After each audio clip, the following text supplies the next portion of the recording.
Em 5 segundos, Jornal 360.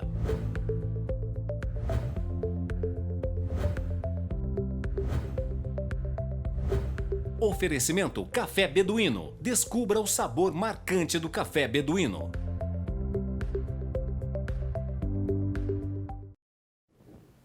O mundo se mobilizou online pela Amazônia com hashtags importantes como Pray for the Amazon.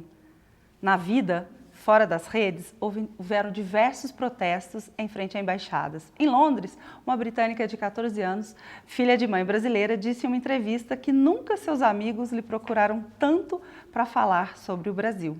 Celebridades gigantes como Madonna e Leonardo DiCaprio fizeram publicações sobre o tema. O meio ambiente agora tem potencial de ser promovido, tornando-se um tema bastante discutido no Brasil e rivalizando com debates mais comuns como economia e corrupção. Será que a pauta ambiental irá assumir outro tipo de protagonismo, atingindo um novo nível de debate?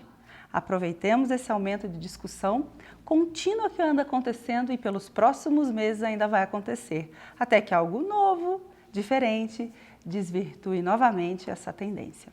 No programa de hoje, Cláudio de Souza, primeiro-tenente do Corpo de Bombeiros de Poços de Caldas, e o coronel Joelmar Lucas de Andrade, diretor do Departamento de Meio Ambiente. Está no ar o Jornal 360.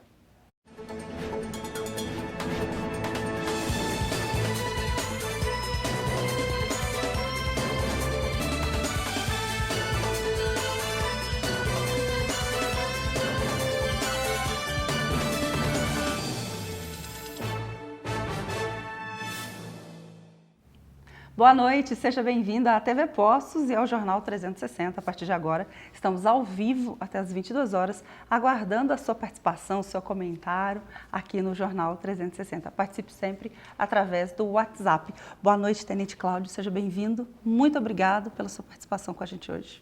Boa noite. Um prazer enorme te receber aqui. Vou começar fazendo uma pergunta que todo mundo tem visto nas ruas, para a gente descontrair um pouquinho. Os bombeiros mudaram de visual, Tenente? Estão de visual novo. Por que houve essa mudança no uniforme de vocês?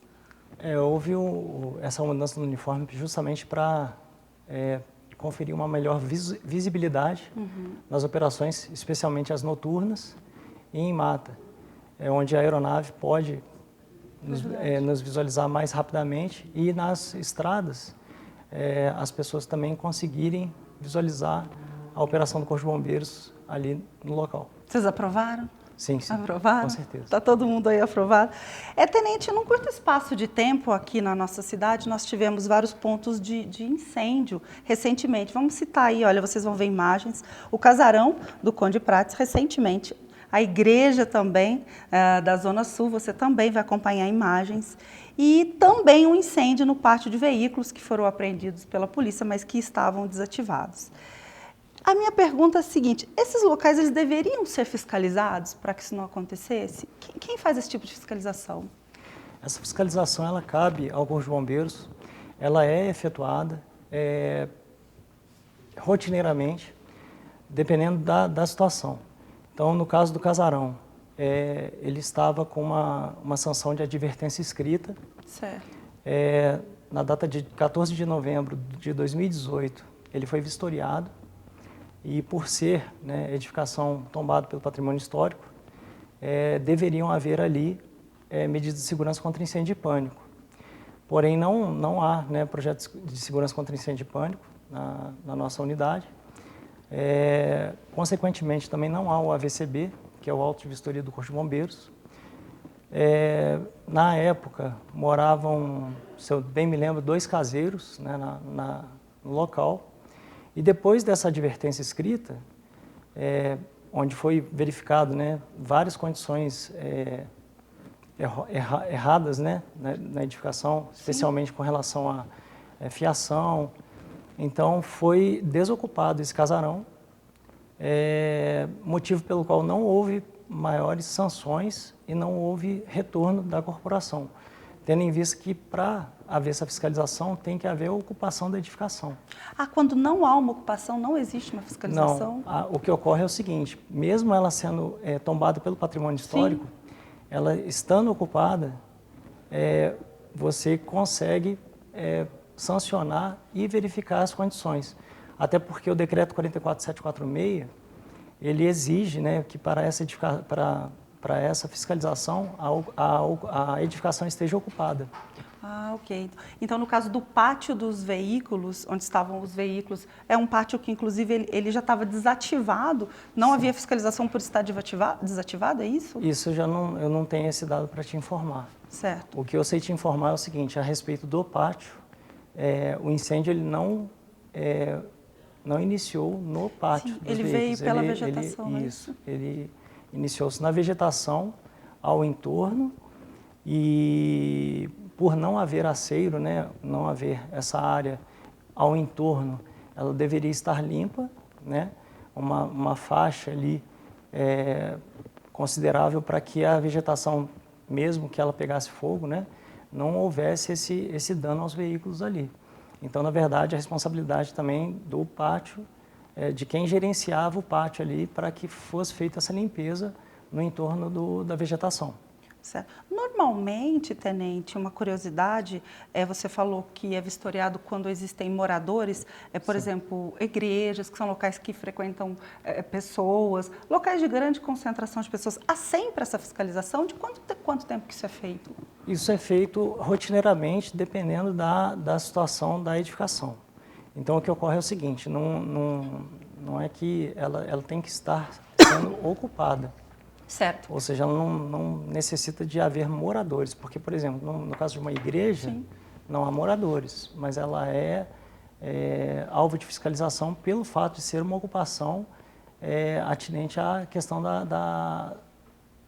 do público que ali frequenta, né? E a gente teve efetivo suficiente para fazer toda essa fiscalização na nossa cidade? Atualmente, nós fazemos essa fiscalização de forma organizada e de forma programada. Uhum. Então, o comando, inclusive, ele tem dado start em várias operações, que hoje são as operações Alerta Vermelho, né, que são mensais. Então, esse mês, por exemplo, foram vistoriadas, né, todas as edificações, escolas, né, e creches daqui da cidade de Poços de Caldas. E essas vistorias, elas começaram, né, no ano 2016, onde elas eram com cunho orientativo. Posteriormente, né, esse ano, principalmente, elas vieram a ser agora de cunho de fiscalização. Então, se a edificação ela estiver em desacordo com a Lei 14.130 e com o Decreto 44.746, ela é sancionada, né? No caso, né, se ela já tiver sido sancionada com advertência escrita, ela já incorre na sanção de multa. Vocês têm poder de autuação, então Sim, vocês podem. sim. Os bombeiros têm esse poder de atuação. Sim. Aproveitando, falando da atuação, outra curiosidade, os bombeiros portam armas? Vocês podem portar armas? Andam armados? Nós temos o porte, né, porém, em serviço, bombeiro militar, o militar não anda armado, certo, fardado, né? Então, assim, existe a questão do porte, ele estando na residência dele, ou se ele estiver em deslocamento, né, a paisana, ele pode portar arma. Nós temos o porte legal de arma.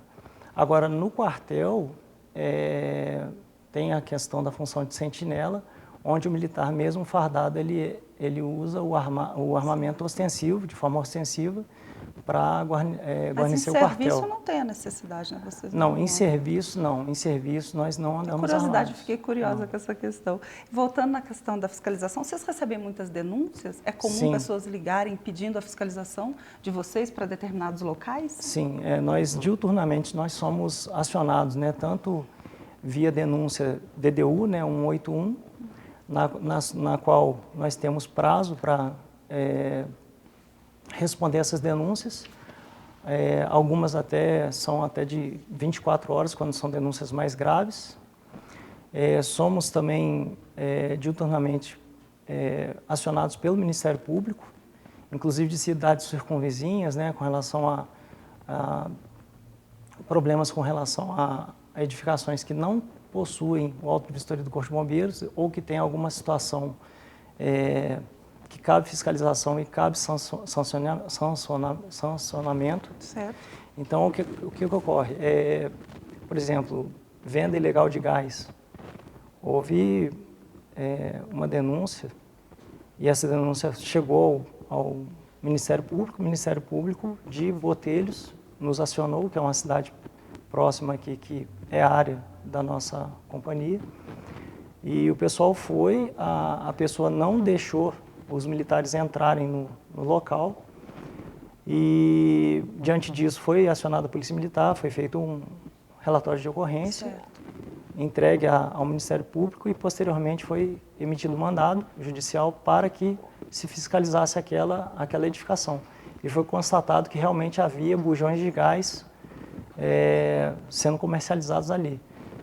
Porém, não visualizou-se os botijões, mas tinha todos os indícios de armazenagem de bujão de gás. Quer dizer, nesse trâmite, provavelmente a pessoa acabou tirando daí. Sim, aí, no caso, essas informações foram repassadas ao Ministério Público, que está tomando as ações cabíveis contra a pessoa.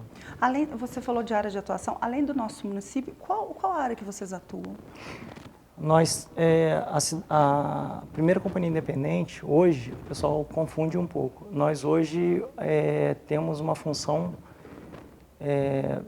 como se fosse de um batalhão. Certo. Então, o batalhão de Varginha, por exemplo, nono batalhão, ele tem sua região e tem suas companhias e seus pelotões. Assim também somos nós hoje. Então, nós temos a nossa sede aqui, nós atendemos 9 cidades, mais a sede 10 cidades, total. Porém, as companhias, né, os pelotões destacados do que seria o batalhão hoje, que seria a companhia independente, são os pelotões, né, as companhias, né, de Passos e Alfenas, né, que tem a sua área de atuação, certo. E os pelotões de São Sebastião do Paraíso, Pinhuí e Guaxupé. No total, nós temos 57 cidades, em torno de 1.300.000 pessoas que são atendidas. E qual o número do efetivo? O senhor tem esse número? O efetivo nosso hoje, aqui da sede, são 80 militares. Correr bastante, tenente, tem que correr bastante. Tenente, voltando na nossa questão a gente está falando daqueles incêndios urbanos que aconteceram recentemente na nossa cidade, gentilmente o tenente nos enviou um gráfico para que a gente possa ter uma ideia, comparando ao ano passado e esse ano. Você pode, por favor, tenente, elucidar para a gente? Esse é o gráfico de 2018, correto? Isso. Houve uma diminuição dos incêndios urbanos, né? Em 2018, nós tivemos, nesse mesmo período, né, de janeiro a agosto, nós tivemos 84 registros. Agora, no ano de 2019, houve uma redução significativa, houveram 65 registros. Olha, houve uma redução mesmo. Isso é em relação aos incêndios urbanos. E é importante dizer que isso é em Poços de Caldas, tá, sim, pessoal? Esse gráfico é referente à nossa cidade, não à região que eles atuam. E voltando agora para a questão dos incêndios, florestas queimadas, vamos falar um pouquinho da Serra de São Domingo. É possível a gente utilizar alguma medida preventiva contra esses incêndios queimados? É possível fazer isso? Ali é uma região complicada para a gente, porque o que ocorre? São feitas reuniões todo ano para se verificar medidas ali paliativas para que a gente consiga minimizar a ação do incêndio ali na mata. Está em estudo já tem alguns anos a implantação de hidrantes, né, na Serra São Domingos, com sistema de captação de água de chuva, em que a gente utilizaria essa água nos caminhões de combate a incêndio, ou até mesmo para abastecer as bombas costais e a campo para poder fazer o combate. Se eu bem me lembro, em 2013 ou 2014, houve um grande incêndio ali que ali não tem o que fazer, ali tem que ser com água. Vocês não conseguem chegar, conseguem? Nós conseguimos em várias regiões ali, porém o terreno, o aclive é acentuado ao extremo, o terreno é bem irregular, né? E a questão ali é que o incêndio é subterrâneo, porque toda como é região de mata fechada, todas aquelas folhas, galhos, né? Enfim, que caem ao solo, depois eles vão sendo soterrados ali por terra, areia, né? Que por conta da ação dos ventos, né? e da própria chuva também vão sendo soterrados ali e formam aquela camada, e além da vegetação também, a vegetação subterrânea que ali possui. Então, quando pega fogo ali, é somente com água que nós conseguimos apagar. Com ação de extinção por abafamento, que seria com o uso de abafadores, nós não conseguimos, por conta justamente do incêndio ser subterrâneo. Então, ali, o uso de água é primordial, e nesse incêndio de 2013 ou 2014, eu não me recordo o ano, nós usamos ali em torno de mais de 200 mil litros de água, mais ou menos. Tinha dia que subia, era 10 caminhões, 5, 6 mil litros cada caminhão. Puxa vida. E a prefeitura auxiliando também, né, no transporte de água. E aí a gente acabou conseguindo fazer frente ao incêndio ali. E desde quando acontece o estudo desses hidrantes? Já tem aproximadamente uns 2 anos que está sendo estudado, né?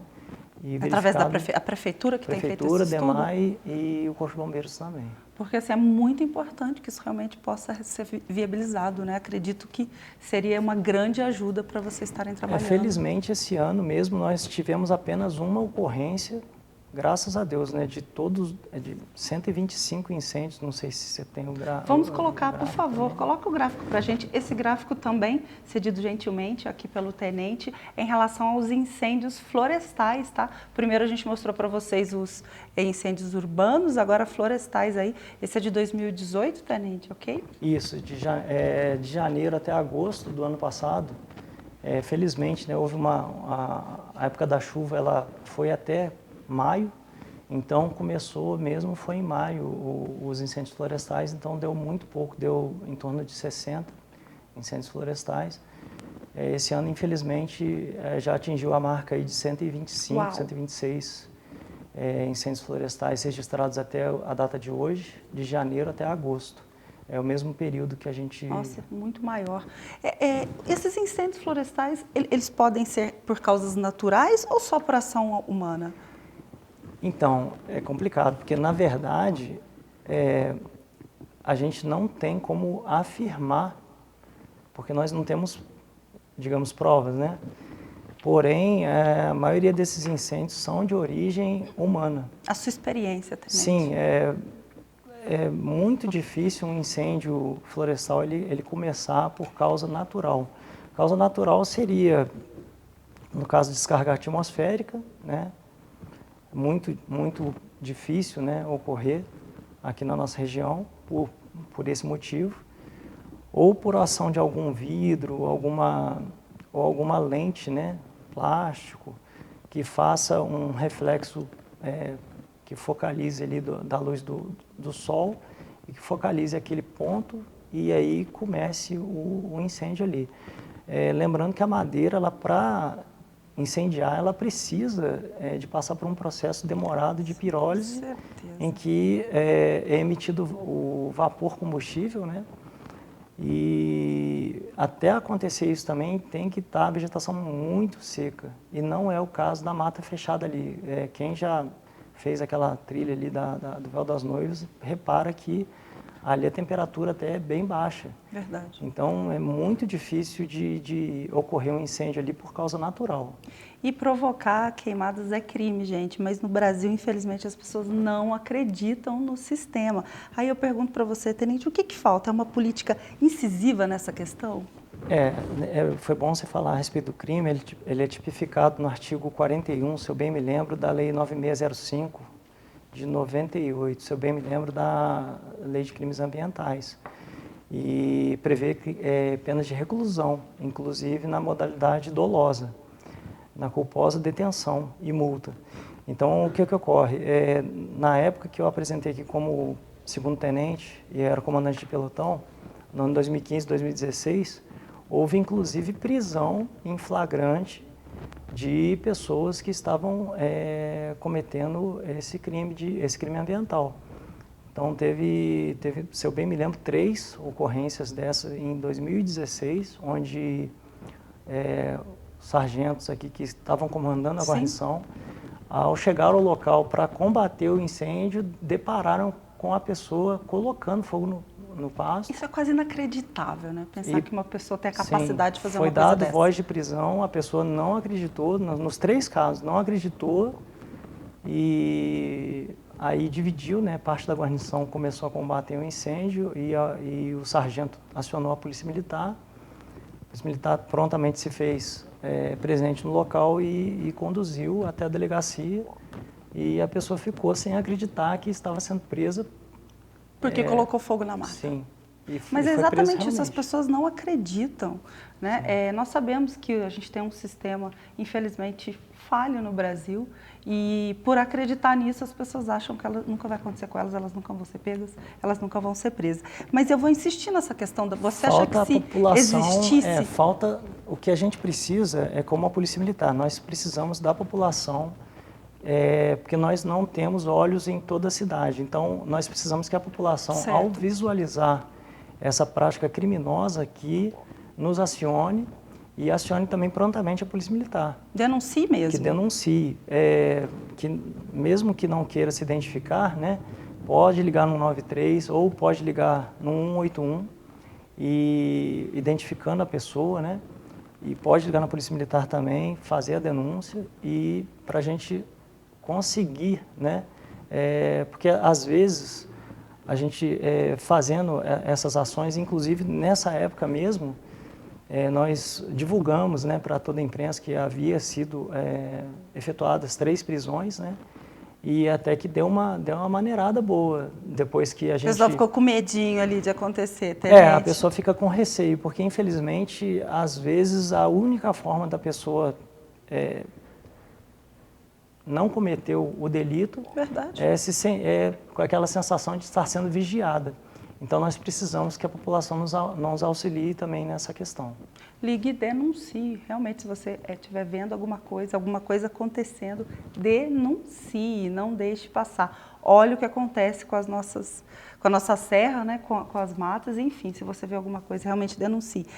Falando de incêndio, a taxa de incêndio geralmente gera muitas dúvidas, obrigatoriedade. Muitos sabem sobre a sua incidência, a sua isenção, imunidade e as consequências para quem deixar de pagar. O senhor pode comentar sobre a taxa de incêndio, por favor, que sempre gera muita dúvida, sempre gera uma polêmica em cima da taxa de incêndio. Para as pessoas que têm dúvida com relação à taxa de incêndios, os empreendedores, né, os empresários, até mesmo os condomínios, a gente orienta porque o assunto é muito extenso, a legislação é muito extensa. Há um programa só de taxa de incêndio. Eu acho até que mais de um programa, mas assim, a gente orienta que entre no site, né, www.bombeiros.mg.gov.br. Okay. E na aba do canto esquerdo vai ter lá, regularize sua edificação, e tem uma cartilha com todo o passo a passo e todas as orientações cabíveis para quem tem um empreendimento ou uma edificação que está na dúvida se precisa ou não regularizar. Lá tem todo o passo a passo para isso. Para que possa realmente fazer essa questão. Sim. Eu vou fazer um intervalo, eu tenho mais perguntas aqui para o tenente, a gente volta para o próximo bloco com o coronel Joelmar, vamos falar um pouquinho dessa questão dessas queimadas, desses incêndios, o impacto que traz para a gente, para o nosso meio ambiente. E no último bloco, sentamos aqui os 3 para debater esses assuntos e assuntos também de nível nacional. Participe, mande a sua pergunta, daqui a pouquinho eu te atendo, pelo WhatsApp, eu volto em instantes.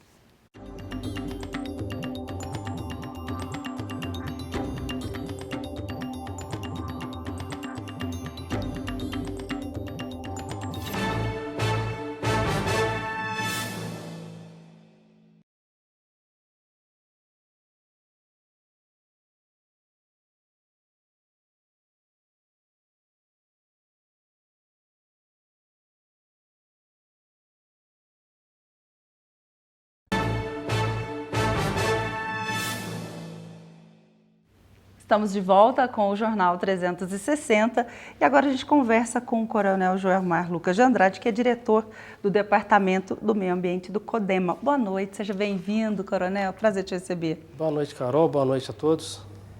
Muito obrigado, viu, pela sua presença aqui no programa. Conversei no primeiro bloco com o tenente, a gente falou sobre esses incêndios, sobre essas queimadas que aconteceram recentemente, ele trouxe inclusive números e gráficos para nós, como a questão florestal aumentou no mesmo período deste ano em relação ao ano passado.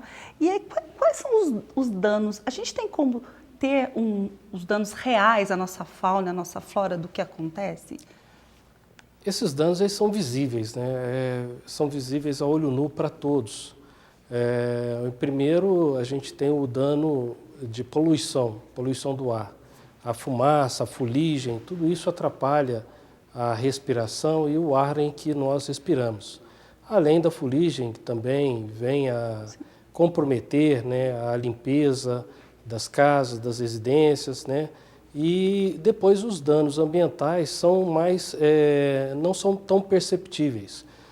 Nós temos aí também o dano à vegetação, né, que é toda suprimida, que é queimada.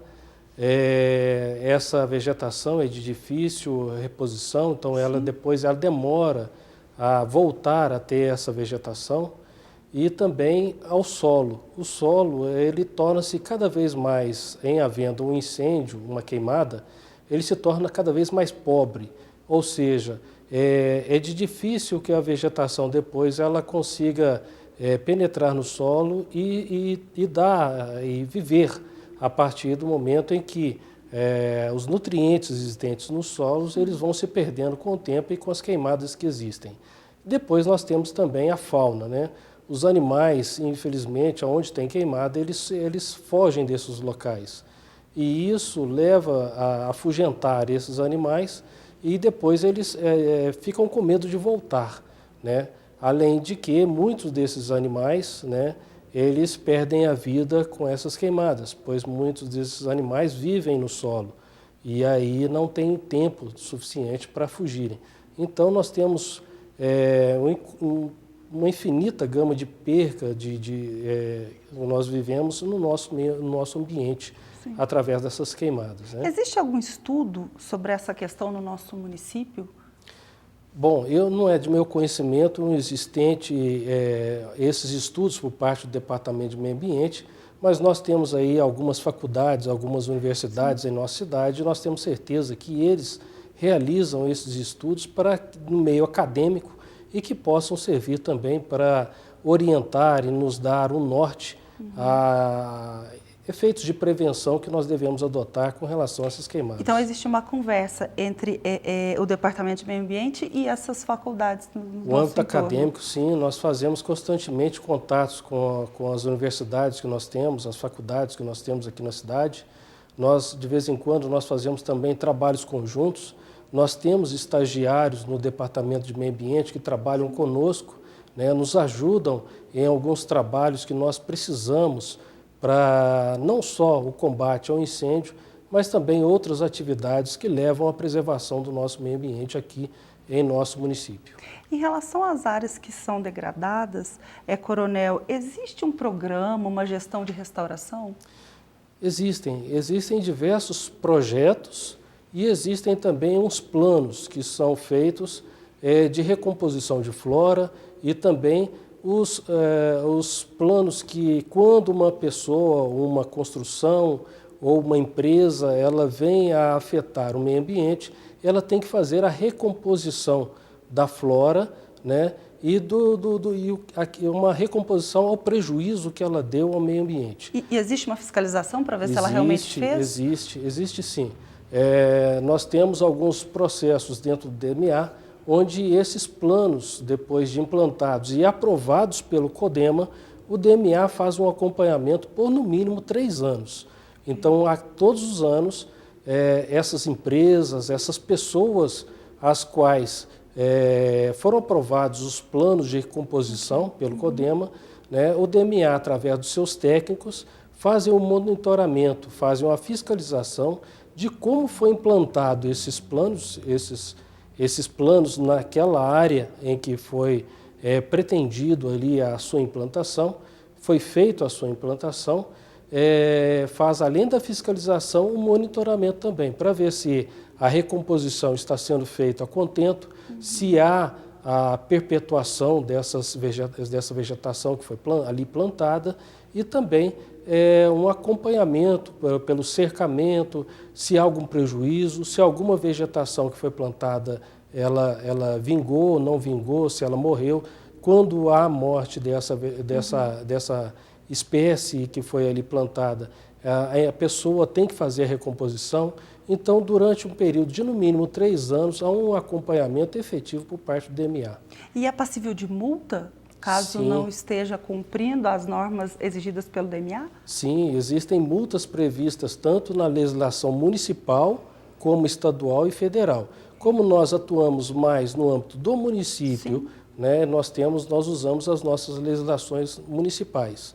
Né? Nós temos aí a deliberação normativa, as deliberações normativas do CODEMA e as leis municipais também, que foram aprovadas aí no Poder Executivo e pela Câmara Municipal. Elas são aplicadas efetivamente. E existem diversos casos de pessoas, empresas, que não cumpriram efetivamente esses planos e elas foram realmente apenadas aí com multas aplicadas pelo DMA. O próprio DMA, então, pode atuar, ele mesmo que faz a aplicação. Nós temos o nosso corpo de fiscais, compostos aí por alguns funcionários que são capacitados, né? Todos de nível superior, da área de engenharia e arquitetura. Eles são concursados, né? São fiscais de posturas de meio ambiente. E é suficiente o número que vocês têm hoje pela demanda? Pela demanda existente, o número ele é suficiente. Nós fazemos essa fiscalização de uma forma bem efetiva. Vamos falar um pouquinho de sustentabilidade. Não tem como a gente falar de meio ambiente sem falar de sustentabilidade. Vou passar para você uma matéria falando aí a importância da gente não utilizar canudos plásticos. Eles estão presentes em qualquer restaurante ou lanchonete. De várias cores diferentes, os canudinhos descartáveis parecem ser inofensivos.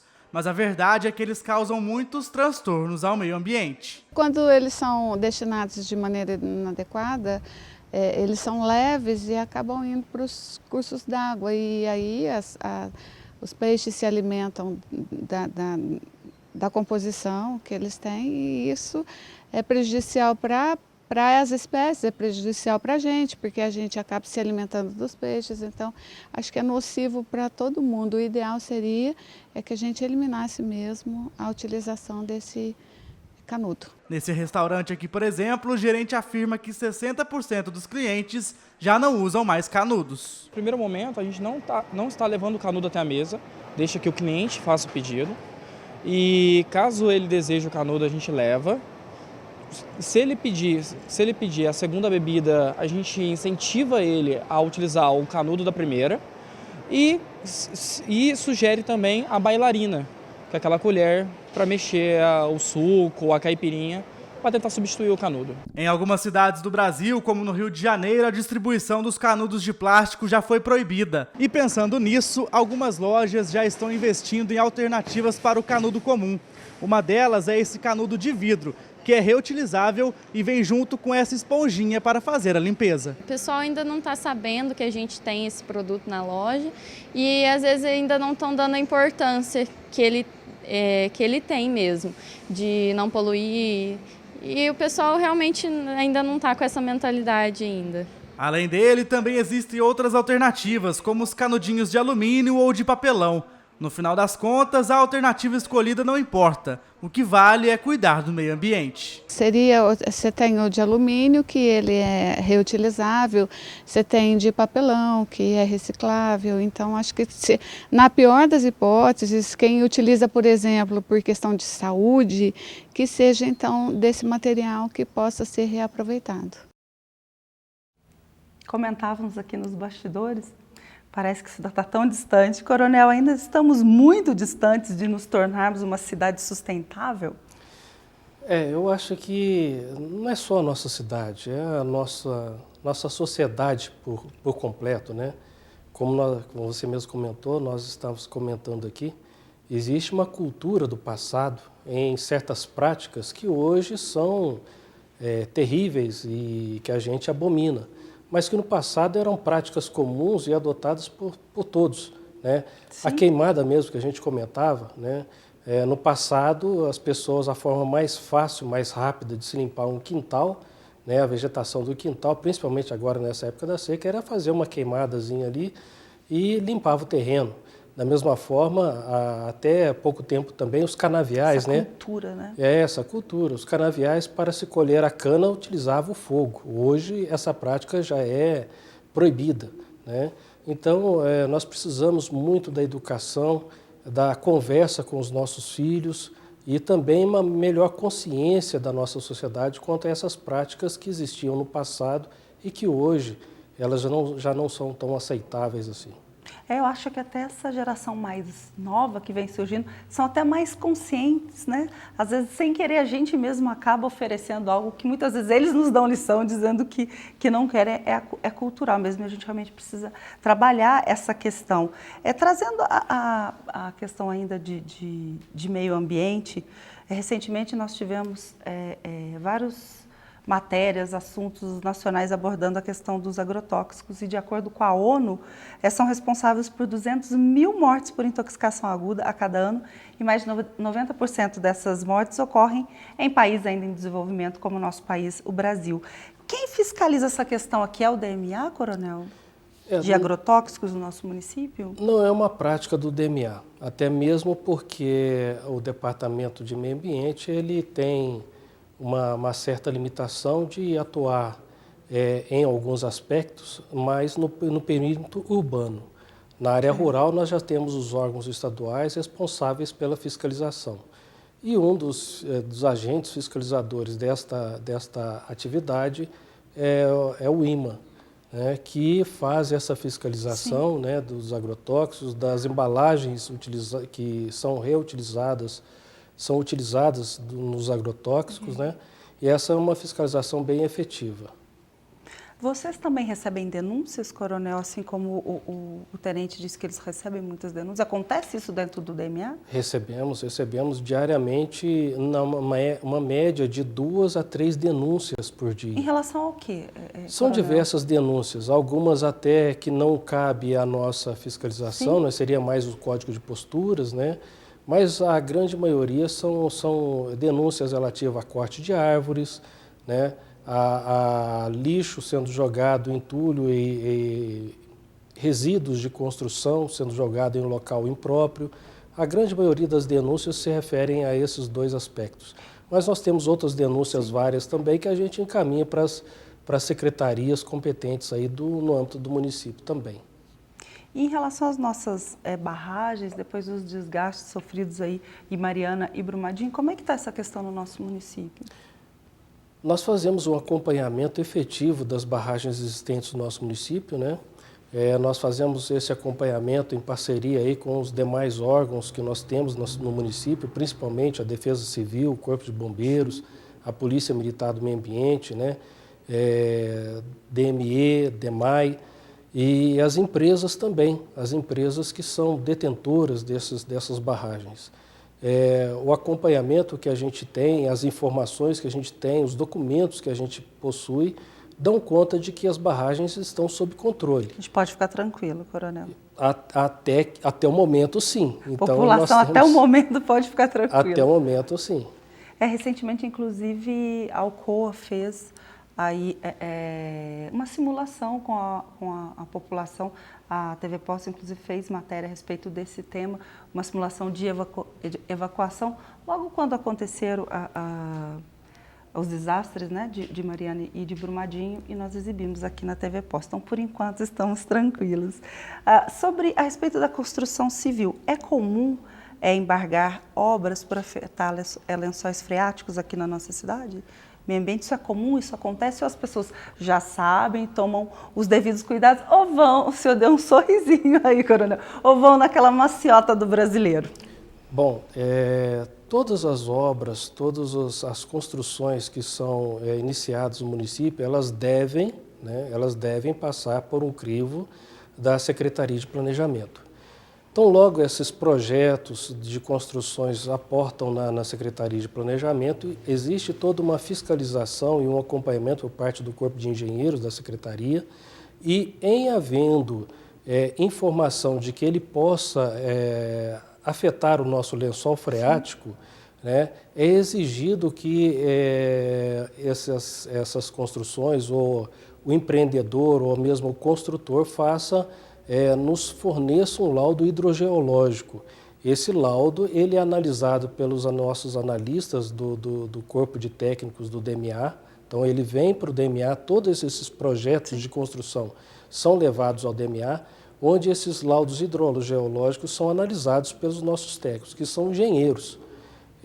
A partir do momento em que há uma suspeita ou há uma verificação de que essa construção ela possa afetar o nosso lençol freático, né, nós exigimos desses construtores e dessas empresas que apresentem ao IGAM, que é o órgão responsável pela gestão das águas, né, esse laudo hidrogeológico e até mesmo a licença para que ele obtenha outorga.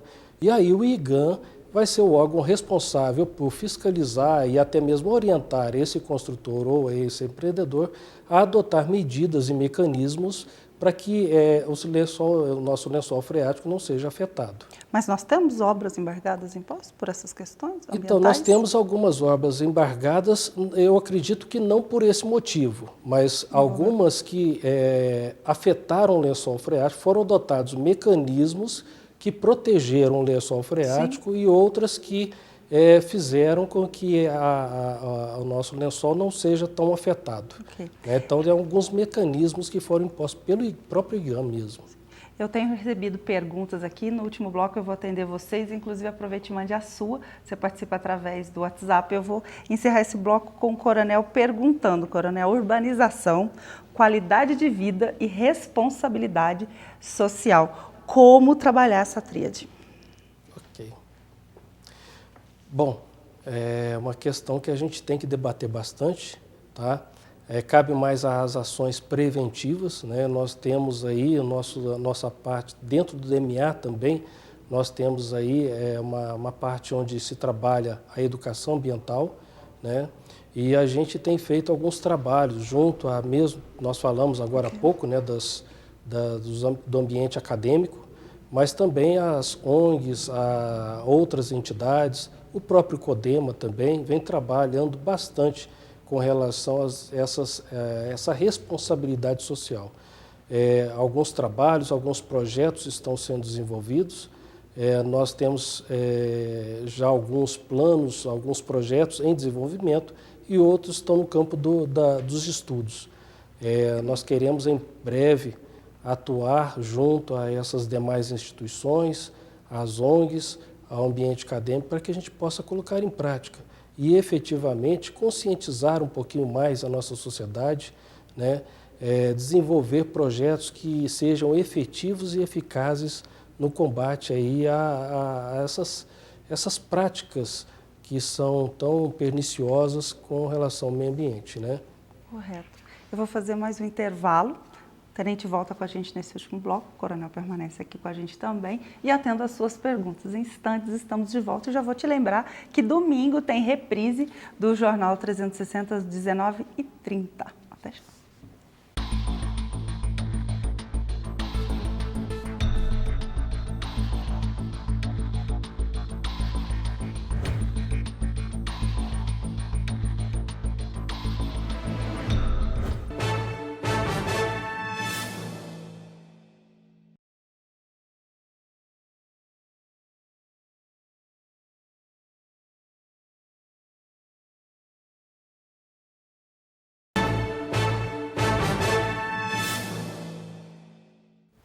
Falei para você que eu voltava rapidinho, aproveite, pergunte e participe. Nós estamos no último bloco, passa rápido, né, pessoal? A gente traz aqui assuntos para sempre levar informação para você e para a sua família e vai rapidinho.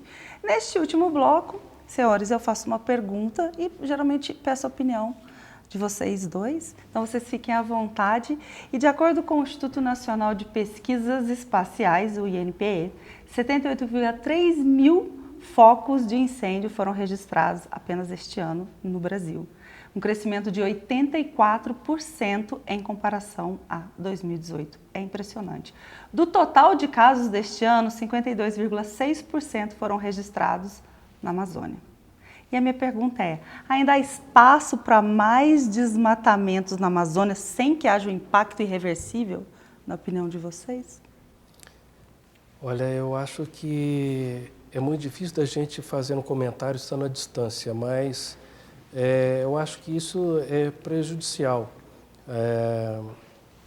Hoje mesmo, vendo alguns órgãos de imprensa, a gente verifica que já existem empresas de âmbito internacional que estão se mobilizando para fazer boicotes aos produtos agrícolas e também de origem animal, né, o couro principalmente, em razão do que está acontecendo no Amazonas.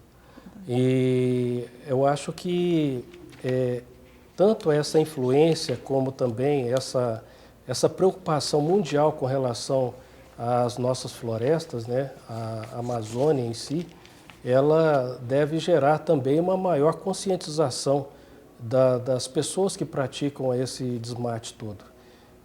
Uma vez que a maioria das vezes os estudos mostram para a gente que esse desmate todo que está ocorrendo lá na Amazônia ocorre, na maioria das vezes, para ampliar a cultura agropecuária, né? Ampliar o cultivo de alguns produtos agrícolas e também da pecuária. Então, essa demonstração do mundo de preocupação também deve gerar em nós uma preocupação também para que nós pensemos um pouco se é para esse lado que nós devemos caminhar, se é para o lado da economia ou se é para o lado da preservação.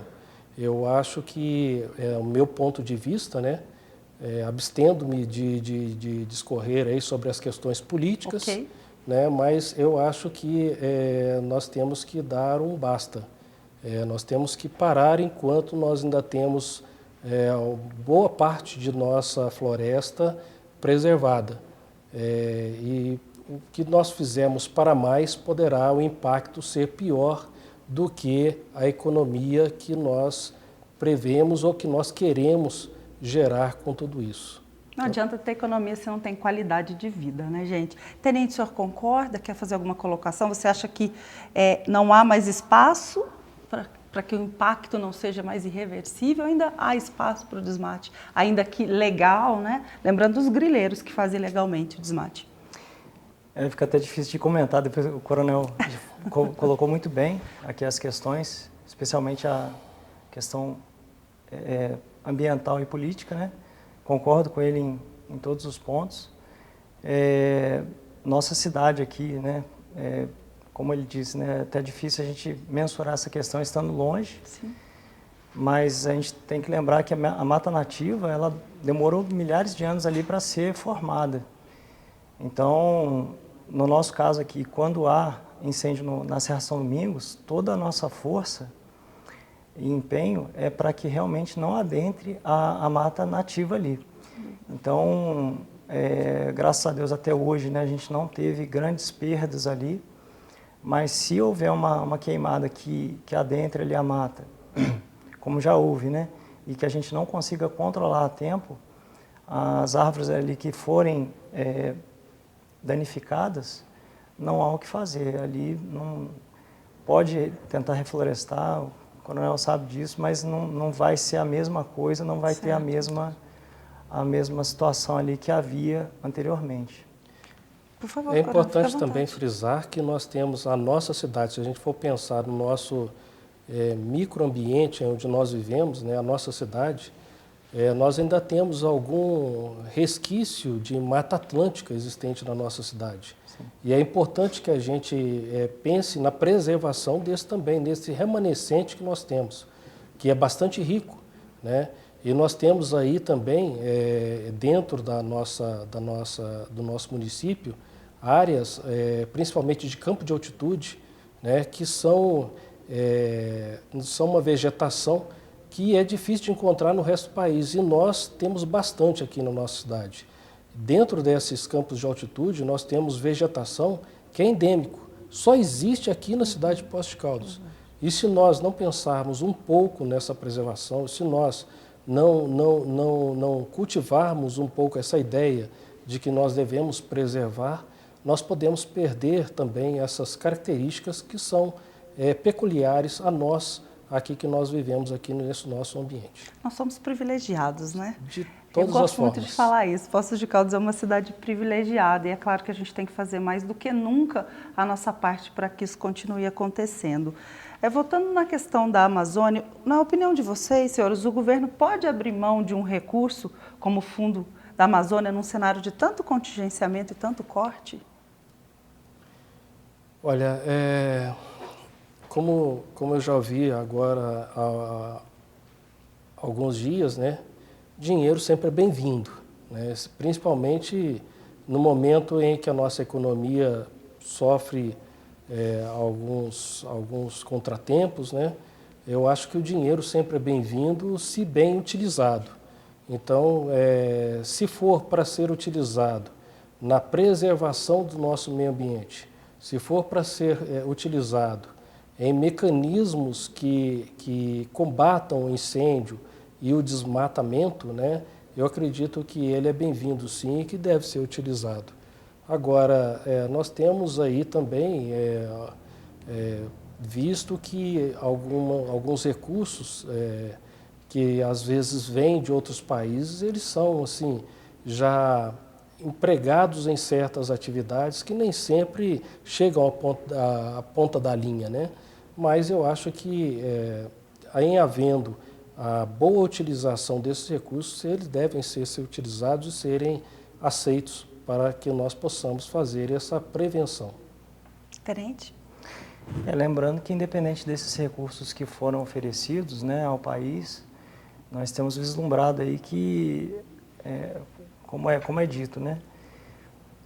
O incêndio na Amazônia, como aqui, por exemplo, todo ano, essa época de maio a novembro, que é o período de seca, de estiagem, essa queimada ocorre. Então, tem que se verificar também que está sendo feito tudo que é possível, né? E em se esgotando esses recursos, realmente há que se pensar formas novas de captação de novos recursos para que possa ser feito frente a esse combate. Lembrando que ali, essa região, como é mata fechada, né, na Amazônia, tem sido empregado aeronaves, né, enfim. Mas inclusive, ali, uma delas foi comprada com o Fundo da Amazônia. Sim. Porém, há que se